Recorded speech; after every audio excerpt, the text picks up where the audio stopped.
Leo Tolstoy wanted to throw his main character into the Seine River with a weight tied to his feet, not the character in the book, himself.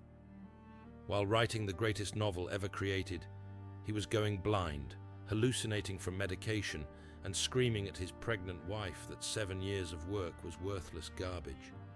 The year was 1865, and Tolstoy was drowning. He'd been working on his epic novel for 2 years, and the weight of it was crushing him. In letters to friends, he confessed that he found the work loathsome and worried it would be long and boring. He was attempting something no writer had ever done before, to capture everything about Russian life, history, war, peace, love, and loss in a single work. The ambition was staggering, and it was breaking him. At his estate in Yasnaya Polyana, south of Moscow, Tolstoy surrounded himself with mountains of books. He read over 300 historical texts, obsessed with getting every detail perfect, while his own life fell apart around him. Meanwhile, his wife Sophia sat by candlelight, copying his manuscripts by hand. She would copy War and Peace 7 times over the course of its creation, her fingers cramping, her eyes straining in the dim light. Sometimes she worked while pregnant, sometimes while nursing infants. The couple argued. Tolstoy grew isolated, obsessive, trapped in his own creation. Critics who read the early installments attacked him viciously.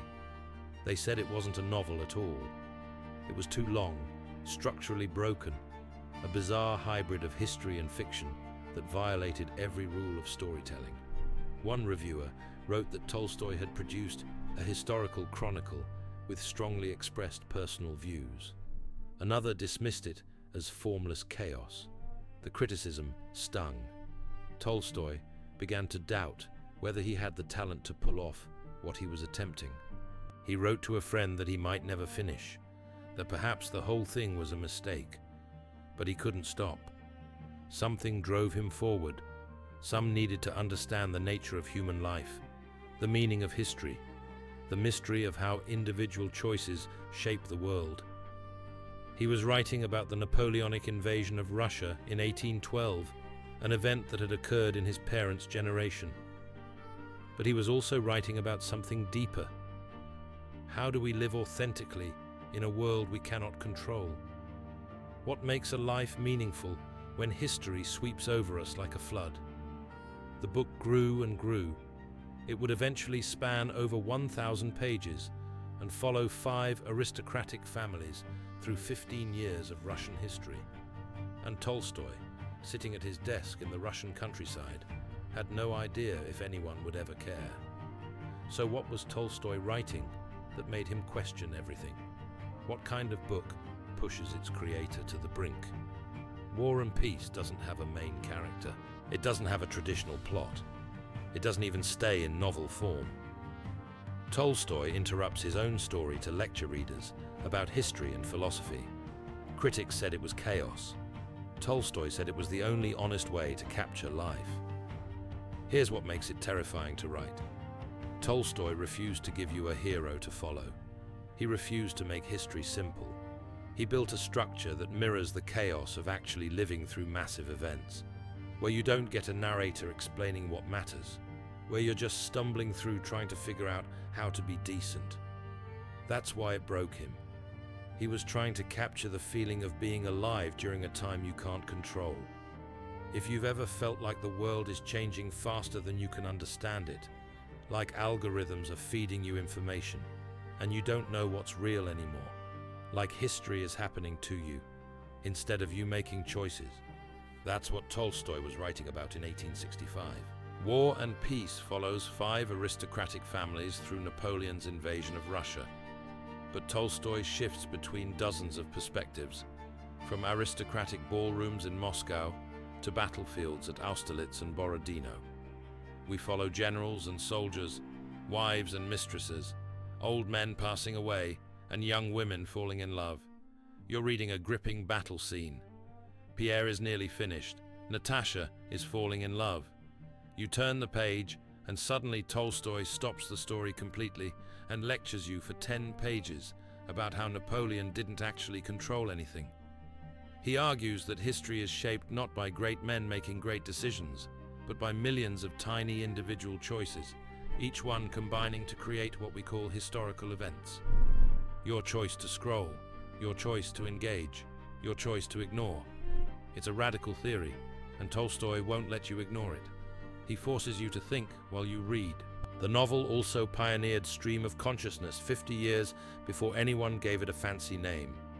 You're inside Pierre's head, experiencing his thoughts in real time, unfiltered, chaotic, the way your brain actually works when you're anxious at 3 in the morning. His battle scenes are cinematic, visceral, showing the chaos and confusion of war from the ground level. At the Battle of Borodino, we don't see grand tactics. We see smoke, terror, men falling without understanding why. But here's what makes it unbearable to create. Tolstoy insists that both the massive and the intimate matter equally. One chapter shows Napoleon's army of 600,000 men marching into Russia. The next chapter shows Natasha Rostova getting ready for her first ball, worrying about her dress. Private life is as important as public history. A young woman falling in love matters as much as empires colliding. That's not a structure, that's a philosophy. And it means every single scene has to carry the weight of the entire human experience. Tolstoy's central question was, do individuals control history, or does history control us? In 1812, are you responsible for Napoleon invading Russia? In 2026, are you responsible for algorithms controlling your feed, artificial intelligence, replacing jobs, climate change, political chaos? Tolstoy's answer is uncomfortable. Yes and no. History is made by millions of tiny choices. You're not powerless, but you're also not in control. You're Pierre Bezukhov, stumbling through a battlefield you didn't choose, trying to figure out how to live decently anyway. That's not a 19th century problem. That's the human condition, and Tolstoy refused to lie about it. Critics at the time hated this approach. They said it was formless, self-indulgent, and bloated. They said Tolstoy had no discipline, no sense of structure. They were wrong. The structure is the point. The lack of a single hero is the point. The interruptions are the point. Tolstoy wasn't writing a traditional novel because traditional novels couldn't capture what he was trying to say. That life is vast, contradictory, and beyond any one person's comprehension, and yet somehow still filled with meaning. But all this innovation, all this structural chaos, came from a man at war with himself, a count who despised everything he was born into. Lev Nikolaevich Tolstoy was born into aristocracy, wealth, and privilege, everything his characters in war and peace take for granted, and he spent his entire life trying to escape it, reject it, and atone for it.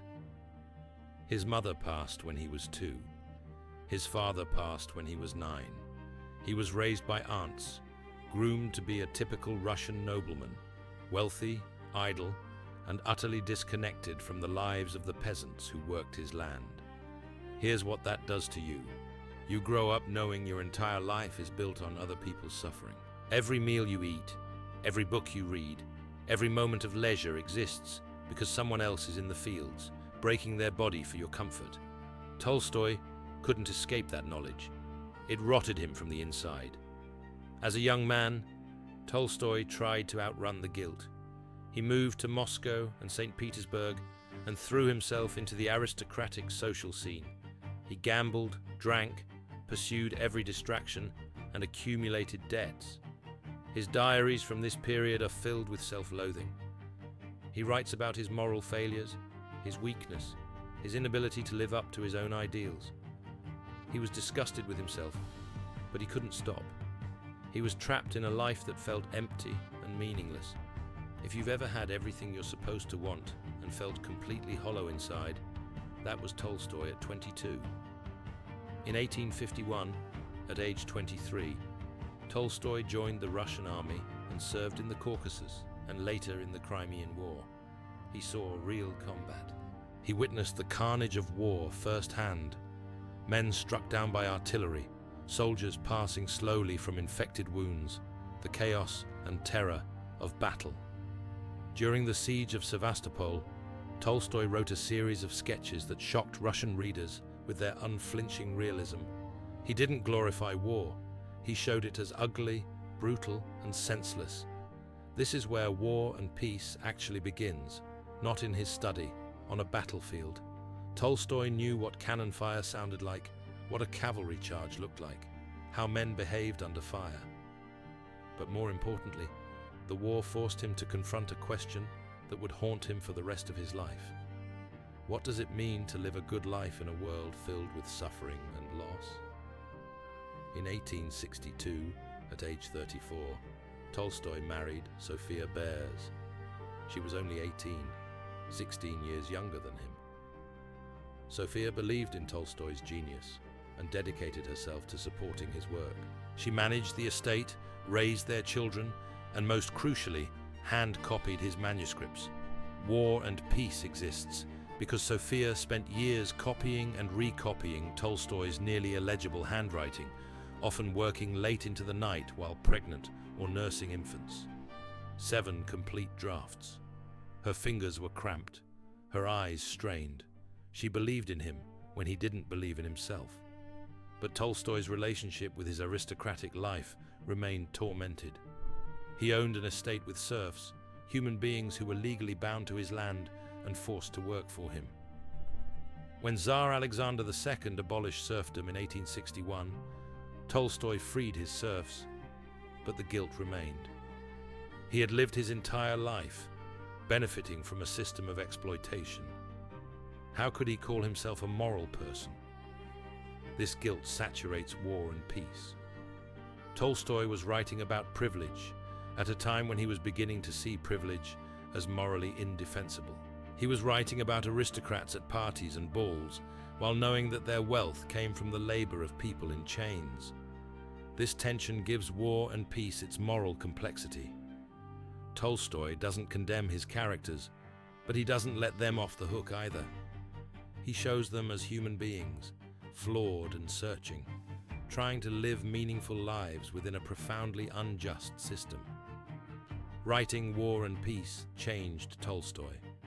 The process of creating the novel forced him to confront questions of fate, free will, and moral responsibility that he couldn't answer.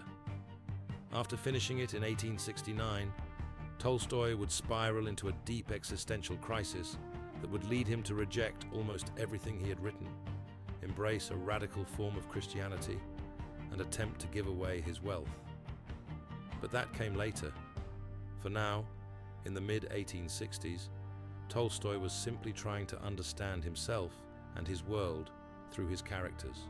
Tolstoy poured his doubts, his guilt, his search for meaning into War and Peace, and in doing so, created characters so real they feel like people we've actually known. So what kind of characters does a guilt-ridden aristocrat create? Pierre Bezukhov, awkward, anxious, searching for meaning in a world that makes no sense. Natasha Rostova, impulsive, passionate, alive with contradictions. Prince Andrei Bolkonsky, disillusioned, brilliant, fading slowly from the inside. They're not heroes, they're Tolstoy, they're us. Pierre Bezukhov is the illegitimate son of a wealthy count. When the novel begins, he's awkward and overweight, wearing glasses that constantly slip down his nose, unsure how to behave in aristocratic society. Then his father passes, and suddenly, Pierre inherits a massive fortune. He becomes one of the richest men in Russia overnight, and he has absolutely no idea what to do with his life. He marries Helene Kuragina, a beautiful, manipulative woman who doesn't love him. The marriage is a disaster. Pierre knows she's having affairs, but he's too passive to confront her. He falls into depression, searches for meaning in Freemasonry, and becomes obsessed with understanding the purpose of life. He's a seeker, constantly asking questions, never finding answers. When Napoleon invaded Russia in 1812, Pierre traveled to the Battle of Borodino to witness history. He wanders the battlefield in a white hat, completely out of place, nearly losing his life multiple times. Later, he's captured by the French and marched as a prisoner of war. He watches a fellow prisoner executed and realizes he was moments away from the same fate. It's through suffering that Pierre finally finds a kind of peace. He meets a peasant soldier named Platon Karataev, who accepts life with simple faith and kindness. Pierre learns that meaning doesn't come from grand systems, but from human connection and compassion. By the end of the novel, Pierre has found love with Natasha Rostova, and though he still doesn't have all the answers, he's learned how to live. If you've ever inherited something, money, opportunity, family expectations, and felt completely empty despite having everything, you're Pierre. If you've ever asked, "What's the point?" at 3 in the morning while scrolling, you're Pierre. If you've ever joined a group, religion, movement, philosophy, hoping it would give you answers and it didn't, you're Pierre. Tolstoy wrote him in 1865. He's still walking around at 2026. Natasha Rostova is 13 when the novel begins, a whirlwind of energy and emotion. Tolstoy's description of her first ball is one of the most joyful scenes in literature.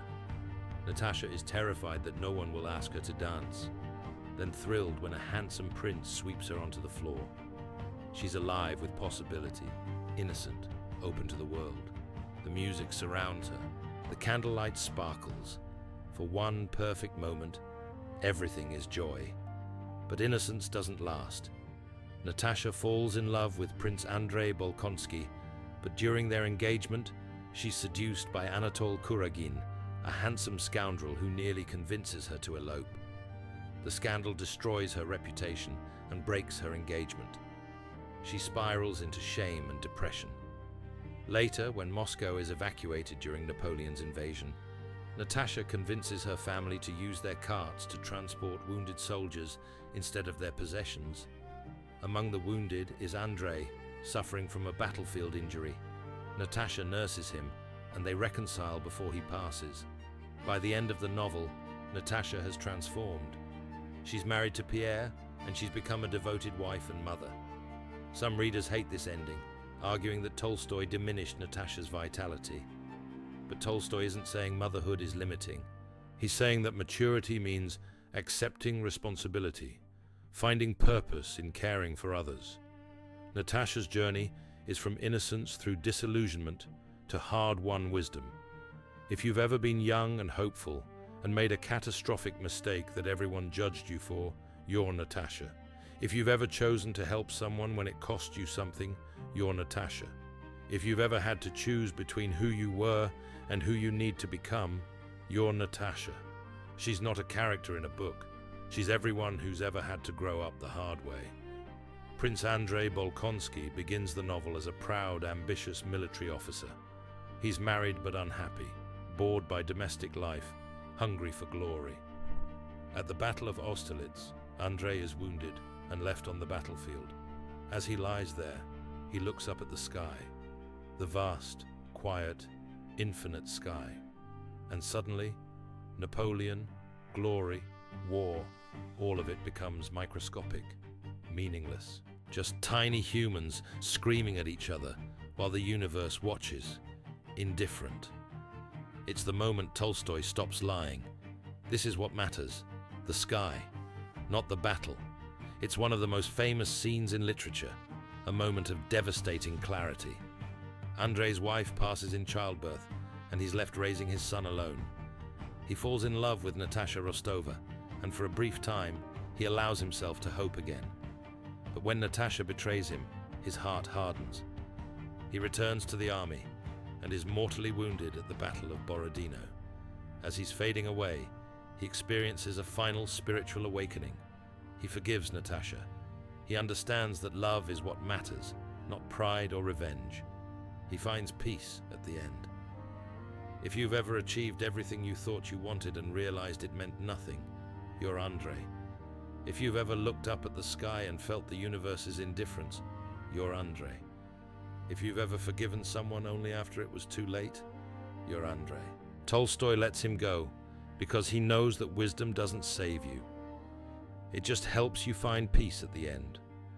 What makes these characters so remarkable is how real they feel. They contradict themselves. They act irrationally. They don't learn lessons neatly.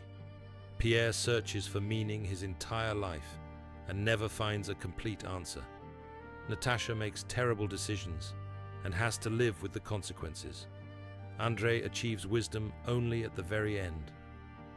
Tolstoy refuses to simplify human experience.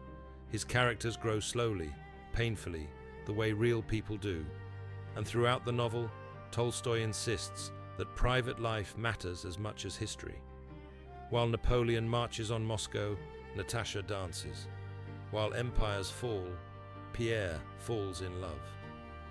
The novel's great insight is that the individual life, the daily struggle to love and understand and be decent, is the real story of history. These characters feel so real because they're born from Tolstoy's own contradictions, his own search for meaning in a chaotic world. And that search would ultimately create something far bigger than he ever imagined. When War and Peace was finally published in full in 1869, Turgenev called it boring. Flaubert said it was not art. Critics dismissed it as formless, self-indulgent, too long. Today, it's regularly voted the greatest novel ever written. What changed? The initial reception was brutal. Ivan Turgenev, one of Russia's most respected novelists, wrote that the novel had no architecture and that its essays were charlatanism. Gustave Flaubert couldn't understand why Tolstoy kept interrupting his own story. Russian critics argued about whether it even qualified as a novel. Some called it a historical chronicle. Others called it philosophy disguised as fiction. And then there's the ultimate irony. Tolstoy himself later rejected the book. In his 50s, after a profound religious conversion, he looked back at War and Peace with contempt. He called it aristocratic rubbish, meaningless literature about rich people's problems. The man who created one of literature's greatest works spent his final years dismissing it as morally bankrupt garbage. But something happened. Slowly, quietly, the world began to understand. Writers like Virginia Woolf, James Joyce, and Marcel Proust started citing Tolstoy as an influence. Universities added it to required reading lists. Critics began calling it not just a great novel, but the greatest novel. And that debate continues today. What makes it work? Why does a book Tolstoy nearly abandoned, that critics initially dismissed, that even its own creator later rejected, why does it endure? Because Tolstoy captured something true about living through chaos. He showed us that when empires collapse and armies march and history unfolds around us, the real story is still the individual struggling to understand how to live. Pierre wandered the battlefield in his white hat, Natasha at her first ball, Andrei staring at the infinite sky. These moments matter as much as Napoleon's invasion, maybe more. Tolstoy argued that history isn't controlled by emperors and generals. It's made by millions of small choices. Your choice to help someone, your choice to love, your choice to keep searching, even when you don't know what you're searching for. In 1869, that was a radical idea. In 2026, when algorithms feed us information and artificial intelligence makes decisions, and we feel powerless against massive systems, it's even more radical. You're not powerless. Your choices matter, but you're also not in control. You're stumbling through chaos like Pierre, trying to figure out how to be decent anyway. The novel became a cultural monument.